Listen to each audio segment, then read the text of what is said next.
Talk to any of Dr. Henry Friedman's 2,000 brain cancer patients, and most, if not all of them, will tell you that they were given a death sentence by the doctors who first treated them. I think most people in the country, most physicians, believe that patients with many kinds of brain tumors are so hopeless as to offer them nothing. We just go home, put your affairs in order, pick a plot, figure out your gravestone and move on. What you're saying is that most doctors with this diagnosis write their patients off. On day one, they look at the person, they don't see a patient, they see a corpse. How do you remain so optimistic in the face of what is one of the most deadly cancers we have? I'm seeing long-term survivors. I'm seeing patients who other people wrote off and came to us and are out there long enough now, 3, 4, 5, 6.5 years for one of our patients, to be a walking example that they're not dead on delivery. Of all the words in the English language, none is more frightening than cancer. And of the hundreds of different types of cancer, none is more lethal than brain cancer. Last year, 185,000 people were diagnosed with a malignant brain tumor. That number is increasing, and scientists are trying to figure out why. Is it due to environmental factors or genetics? Nobody knows. But what we do know is that in its most dangerous form, brain cancer usually kills everyone who has it within 6 to 12 months. Recently, a team of doctors at the Duke University Brain Tumor Center, driven by world-renowned oncologist Henry Friedman, has made significant advances in the treatment of the disease.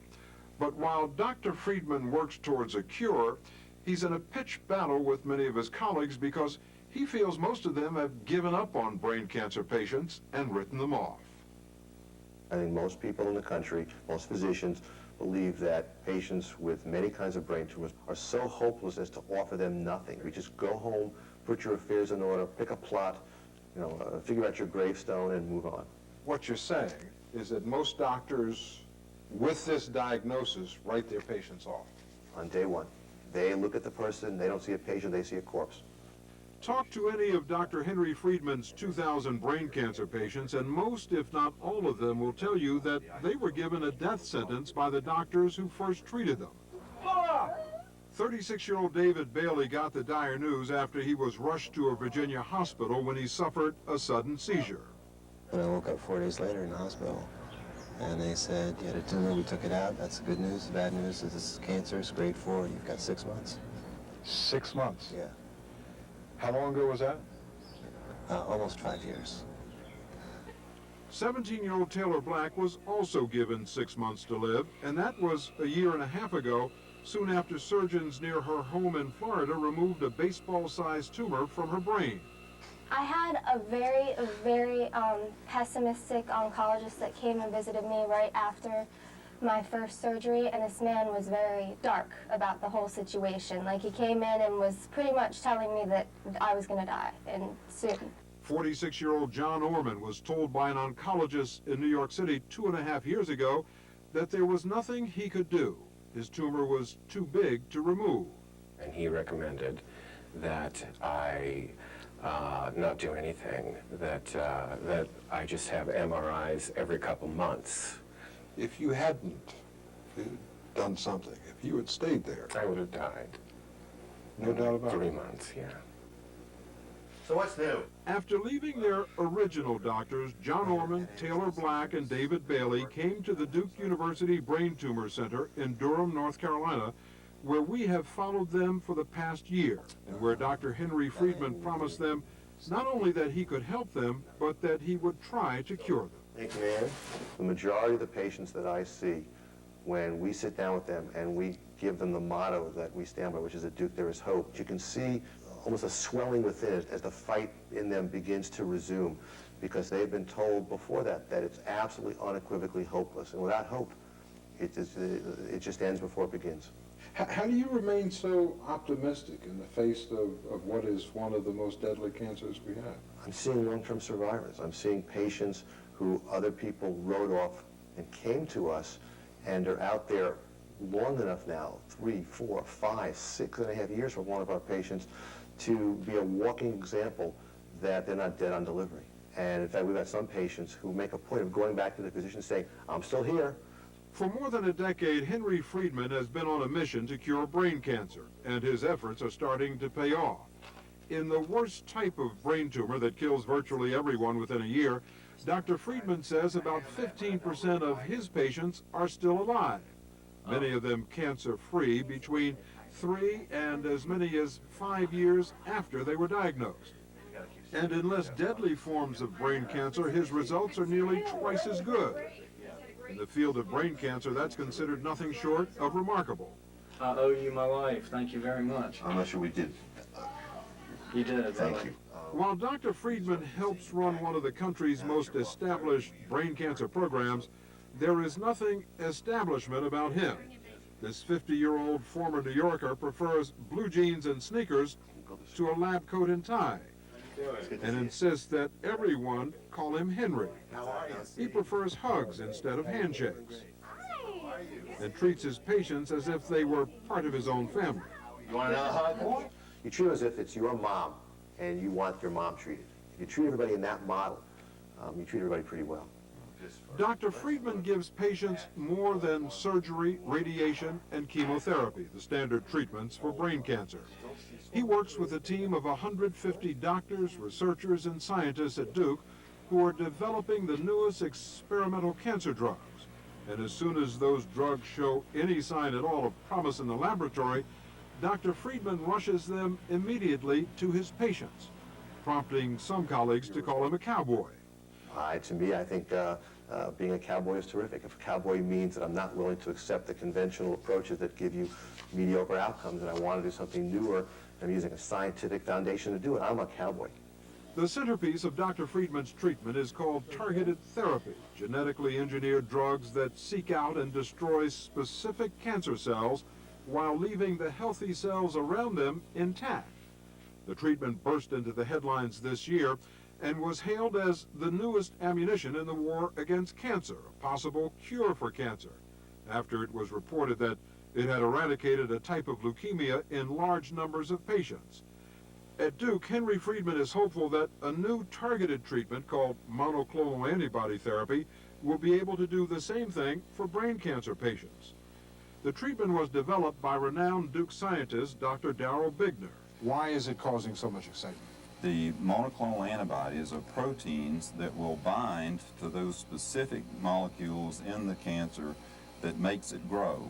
So we use that as a targeting tool, and then we attach a bomb or a payload to it. The bomb or payload that Dr. Bigner uses is actually radioactive iodine. It is attached under a microscope to the monoclonal antibody, which serves as the guidance system, sending this radioactive smart bomb directly to the tumor to destroy it. So it lets us attack just the tumor cells and avoid the normal brain. The treatment has been used so far on 370 patients who have the deadliest type of brain tumor known as a glioblastoma. If left untreated, it doubles in size every 21 to 30 days. The early results are promising.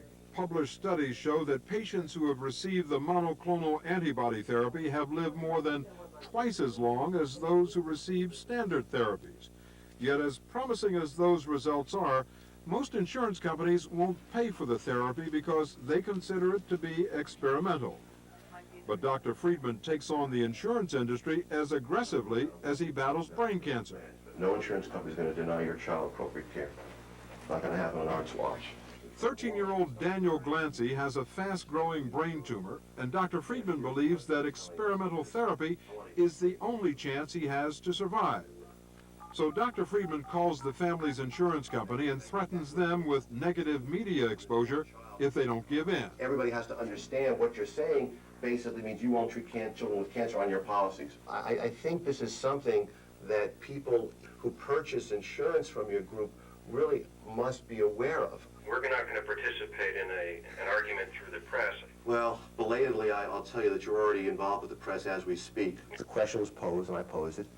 Who would like to receive the call from Mr. Ed Bradley to discuss this for a forthcoming segment of 60 Minutes? I don't think they liked you because they didn't want to talk to you. Because that night they called back and said it's been approved. You enjoy this, don't you? I enjoy helping my patients. I'm not afraid to mix it up with anybody to help my patients. I won't break federal or state laws. I'm not about to commit a crime, but I believe that showing people the right way to do things and the consequences to their business of not doing the right things is very appropriate. Yeah, I enjoy this. As hard as Dr. Friedman tried to help young Daniel Glancy, the approval from the insurance company came too late.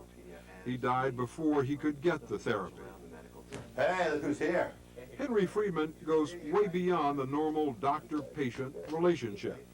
John Orman, like many patients who come to Duke from far away, has been adopted by Dr. Friedman, actually spending many evenings with him and his wife and kids at their home and going with them to Duke basketball games in between treatments. I was amazed that he allowed me into his life that way.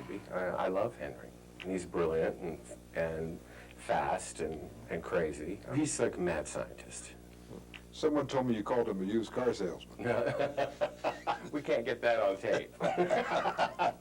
What about him is like a used car salesman? You know how used car salesmen want you to buy their car. Well, Henry wants you to do his treatment. If he figures that he can save your life, he'll do or say just about anything he needs to do to get you to do that. David Bailey knows that better than anyone else. He was one of Dr. Friedman's first brain cancer patients to get the monoclonal antibody treatment and to have it paid for by insurance. When we first met him, Bailey was the poster boy for the treatment, having survived with a glioblastoma for 4.5 years, longer than just about anyone else in the country. He had been a fast-rising computer software executive when he was told he had brain cancer and 6 months to live. Bailey says of all the types of cancer he could have gotten, brain cancer was by far the scariest. Because it affects who you are. It affects everything. I mean, if I had cancer in my finger, I could chop it off, and I would still be the same. But when it's affecting your brain, it can be your vision, it can be your motor skills, it can be your ability to understand, it could be your mood, your personality, your language. Nobody really thinks about how much their brain really drives everything. It's the, it's the command center. The good news for David Bailey is that so far there has been no recurrence of cancer. But malignant brain tumors have a bad track record of returning in an even more aggressive form. Do you have the keys? I have the keys. So every 3 to 6 months, Bailey and all of Henry Friedman's patients must return to Duke for an MRI scan of their brain. On this day, Bailey and his wife Leslie leave their 2 children at her mother's home before making the long drive to Duke for the news that could change their lives in an instant. I'm nervous, Can I have a hug? because I know that these things come back, and when they come back hard and nasty. I want to walk my daughter down the aisle, and I want to be here for my son's graduation, and so whatever it takes. The MRI scan of David Bailey's brain takes just a few minutes, but he must wait 18 hours for the results. So the Baileys stay overnight at a motel across from the hospital, but neither of them is able to sleep. Your mind starts spinning, and then it just doesn't stop. Ready? Yep. The following morning, the Baileys get the news from neurosurgeon Alan Friedman, another member of the Duke team. He is not related to Henry Friedman. Everything looks very good, and the only thing that's a question at all is right here. There's a very small area that is a little thicker than we'd like it to be. David Bailey's tumor could be growing back. What we've done is we've scheduled a PET scan for this afternoon to see if this is tumor coming back or if this is an effect of the therapy. There's a plan either way. Okay. That means David Bailey will have to wait yet again while he gets the PET scan, a more sophisticated test, which will show precisely whether the spot in his brain is the return of his cancer or if it's what's called necrosis, benign scar tissue caused by the monoclonal antibody treatment. 3 hours later, the results of the PET scan are back. This is the MR scan that shows the area of abnormality. This is the PET scan that we just did. What it's showing us is that that's necrosis and not tumor that we're seeing in that enhancement. What it means is that Henry Friedman's treatment is working. After nearly 5 years, David Bailey is still cancer-free. Oh, there's you. Who's that guy? He will have to go through this again in another 6 months. Thank you, Duke. But David Bailey is not complaining. I got a little lease on life right now. And am I happy? Yeah. Yeah. Yeah. Despite his success with David Bailey, Dr. Henry Friedman's aggressive approach to treating brain cancer has federal health officials concerned. When we come back, we'll tell you why. And we will follow the battle of 46-year-old actor John Orman and 17-year-old Taylor Black, a senior in high school. Both of them have advanced brain cancer. Can Dr. Friedman's treatment save their lives? I just keep going with this fight with every breath in my body.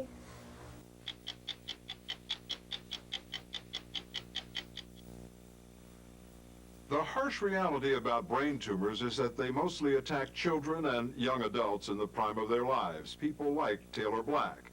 In fact, this year, brain cancer will become the #1 cause of cancer death in people under the age of 20. But Dr. Henry Friedman refuses to give up hope. In addition to the targeted therapy that he says is eradicating brain tumors in some of his patients, Dr. Friedman also uses a highly unorthodox and aggressive combination of drugs in a last-ditch effort to save those who have not responded to any other treatments. Taylor Black, a 17-year-old high school senior from Florida, has a rare and fast-growing brain tumor which was diagnosed a year and a half ago after she collapsed in the shower. When I got the results that I had a brain tumor and everything, it just didn't seem real because you think you're invincible when you're this young. You're like, what could happen to me? What could possibly happen to you? But it is happening to me, so I have to deal with it. We first met Taylor Black 15 months ago. She had just started being treated by Henry Friedman after leaving her original oncologist, who told her that the cancer was too far advanced and that nothing could be done to save her. When she was diagnosed, she was told by her doctors that she had only 6 months to live. Surprise, she's still here. We're going to try to make that continue because the goal is not just a few months. The goal is cure her, which is still very possible. He's the ideal doctor for me. He's got a lot of hope. Dr. Friedman's hope is based on his belief that the only way to attack and kill brain cancer for some patients is to outsmart it by using as many weapons as possible, giving patients up to a dozen different drugs, many of which have not been approved by the FDA for brain cancer, but that have been successful with other cancers. Dr. Friedman's treatments place him at odds with nearly everyone else in his field. I think that physicians believe frequently that that approach is too aggressive, is too gung-ho. It doesn't play by the rules. I just don't abide by that.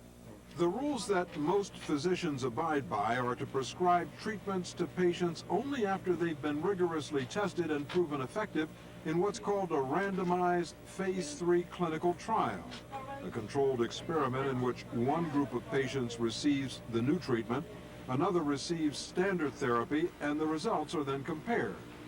The process can take up to 5 years to complete. Dr. Friedman won't conduct those clinical trials because he says it's unethical to give his patients the standard therapies, which he says don't work. I'm sure you know that there are many doctors who say that you shouldn't give a patient a drug or a treatment unless they're in a government-sponsored clinical trial. What do you say to them? That's just nonsense. I don't believe that at all. I think that that is going to mean that people are going to have the same mortality for the next block of years, and I'm just not willing to be part of that. Nihilism, just pure and simple. Why? Because it makes the assumption that until you have a strong set of data that something increases survival, you can't use that intervention. Well, that's all well and good unless you're a patient in the next 5 years while you're waiting for these trials to be done. What are they going to be offered? What are they going to do? I think when you take that approach, you're a little bit on a slippery slope. Dr. Howard Fine runs the brain tumor division of the federal government's National Cancer Institute. He says Henry Friedman's multi-drug assault on brain cancer, while promising, may also be dangerous. Those drugs are not benign drugs. They're not vitamins. They can cause significant side effects, even death in patients. And before advocating that type of treatment, I would like to know for a fact that we're truly helping patients. Dr. Friedman says it would be unethical for him to conduct a phase 3 clinical trial. Your reaction to that? I would say it's within his moral and ethical responsibilities that if he is so right and so out front in this field, that he makes the rest of us come and see that and prove it and change the way the disease is being treated. But Dr. Friedman's 2,000 patients don't need absolute proof, especially the ones who are sickest, like Taylor Black. Her type of cancer cannot be treated with monoclonal antibody therapy, so instead, she has had 2 brain surgeries and undergone multiple rounds of chemotherapy with 2 different drugs. While the treatment seemed to be slowing the growth of the tumor, Dr. Friedman added another weapon last April in hopes of destroying her cancer, high-beam radiation of Taylor's entire brain and spine. It has caused her to lose her hair. I had long hair, and then it just started falling out in big clumps. The ordeal has been intense and painful.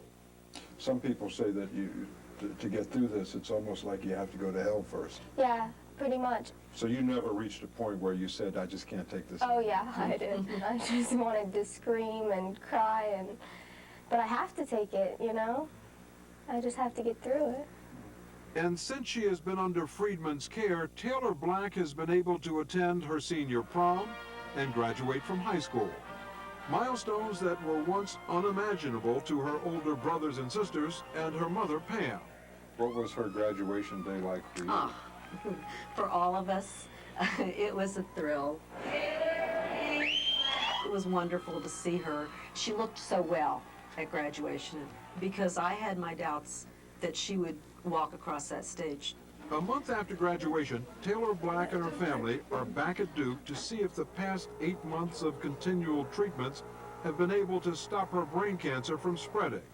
While Taylor waits for the results, Dr. Friedman reviews the latest scan and sees that the tumor is not going away. I'm going to now have to talk to somebody who I've already been given a heads up from a mom is very convinced that the next step in life is college, not treatment. There's no question that you've got active tumor. That's for sure. That's the reason for the scan now. And you look like you're about to go into a wreck mode, but don't. No, I'm not. But good. This is just my normal thing when I hear Okay, the I know news. that. I wish the MRI was clean. It's not clean, but it doesn't change the direction we're going, what we want to accomplish. So things are working, they're just not working totally. Yeah, that is correct, but the reality is it's got to work totally. Dr. Friedman decides to put Taylor on yet another round of chemotherapy with a new drug called VP16, which is normally used to treat lung cancer. You were prepared for what he said. Yeah. So it wasn't as good as you would have liked. Yeah, It's no. not But it's not, yeah. bad. No, we keep on the same path and keep going. We're just in a battle. We're in a battle. She's the front line. That's it. Okay.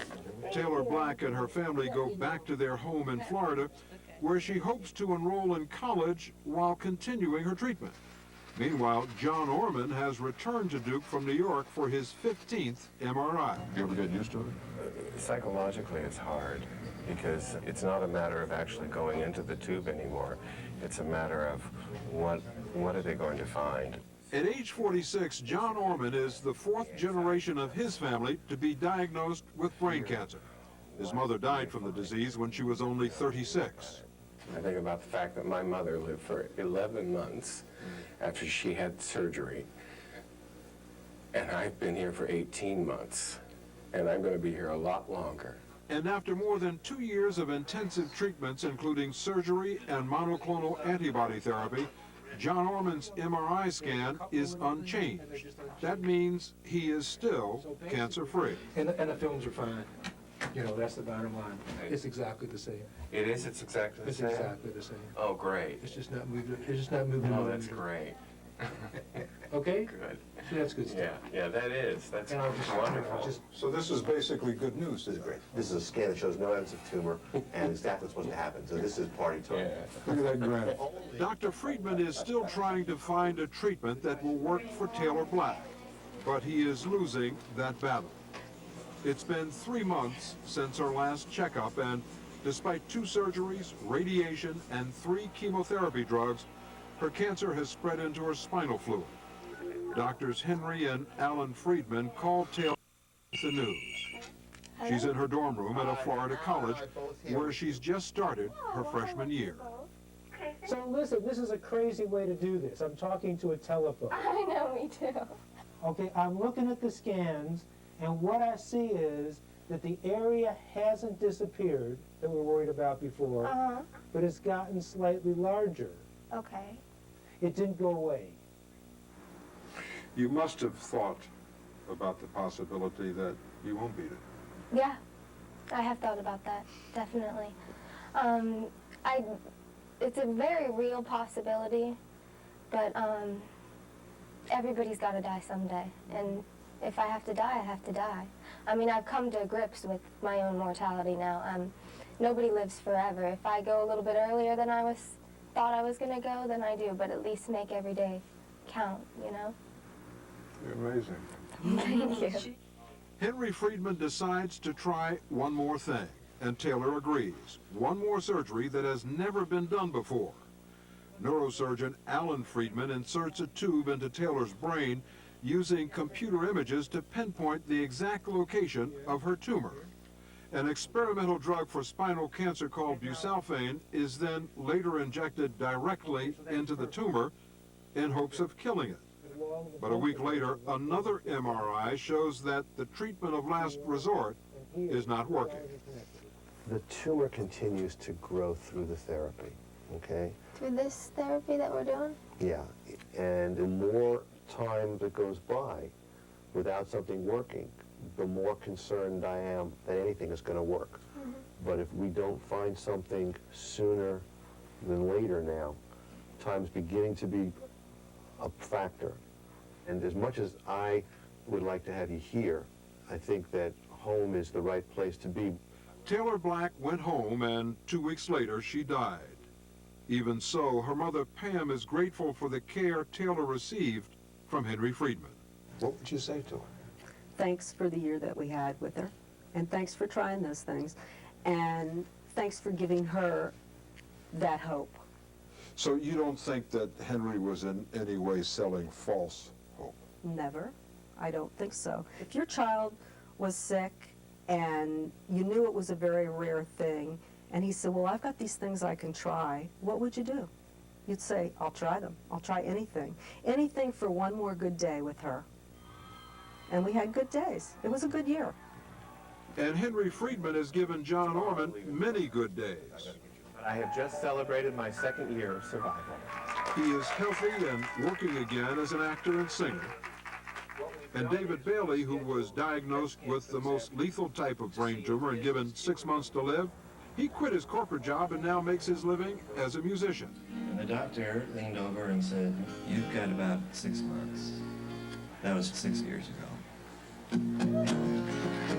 Today, he is cancer-free and tours the country full-time, singing about his battle against brain cancer. You must feel pretty good about having played a role in the fact that he is still here. David's a good friend and a walking inspiration to the world that you don't have to die with a brain tumor. Despite its concerns about Dr. Henry Friedman's approach, the National Institutes of Health is giving the Duke University Brain Tumor Center $19 million this year to develop new treatments for brain cancer.